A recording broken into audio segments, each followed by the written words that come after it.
दोस्तों, रामायण की कहानी के अनुसार असली माता सीता का हरण नहीं कर पाया था रावण।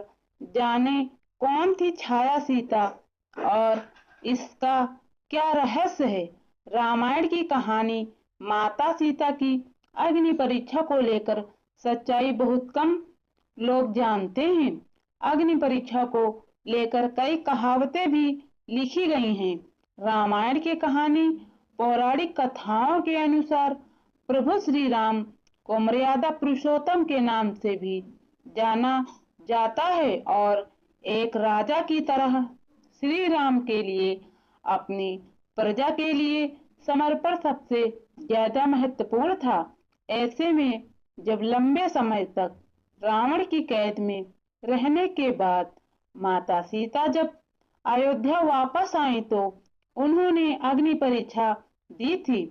हालांकि जब लक्ष्मण को इस बात का पता चला तो लक्ष्मण जी राम से नाराज हो गए और यहाँ की उन्होंने अपने भाई को माता सीता को अग्नि परीक्षा से गुजरने के लिए विद्रोह करने तक की धमकी दे डाली थी।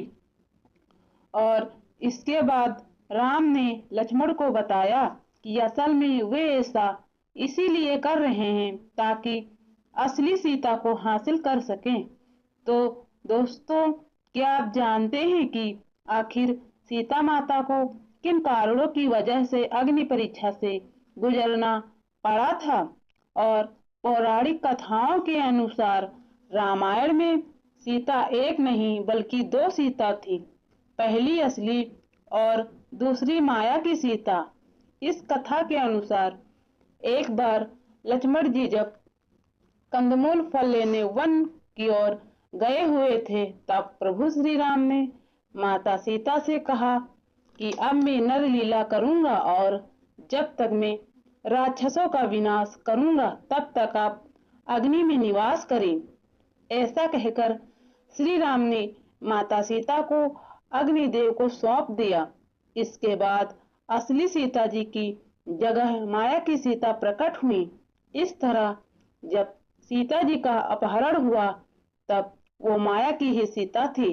जब युद्ध समाप्त हो गया और राक्षसों का भी विनाश हो गया तब भगवान श्री राम ने माता सीता को अग्नि परीक्षा देने के लिए कहा और माया की सीता अग्नि कुंड में समा गई। और माया की सीता के अग्नि कुंड में समाते ही असली माता सीता अग्नि से बाहर आ गई। और इस पूरी अग्नि परीक्षा का सिर्फ एक ही कारण था। अग्निदेव ने सीता माता को अपने सुरक्षा चक्र में रखकर कुटिया से गायब कर दिया। वहां पर सीता माता का नहीं बल्कि उनके प्रतिबिंब का हरण किया। इसका संकेत इस बात से मिलता है कि जब रावण ने बलपूर्वक सीता को पकड़कर रथ में बिठाया तो सीता के पतिव्रत धर्म के मुताबिक रावण को जलकर भस्म हो जाना चाहिए था, लेकिन ऐसा नहीं हुआ क्योंकि रावण द्वारा हरी गई सीता माता असल में वह सीता माता नहीं थी बल्कि उसका प्रतिबिंब था। तो दोस्तों, अगर आपको वीडियो अच्छी लगी हो तो हमारे चैनल को सब्सक्राइब करके बेल आइकन घंटी अवश्य दबाएं।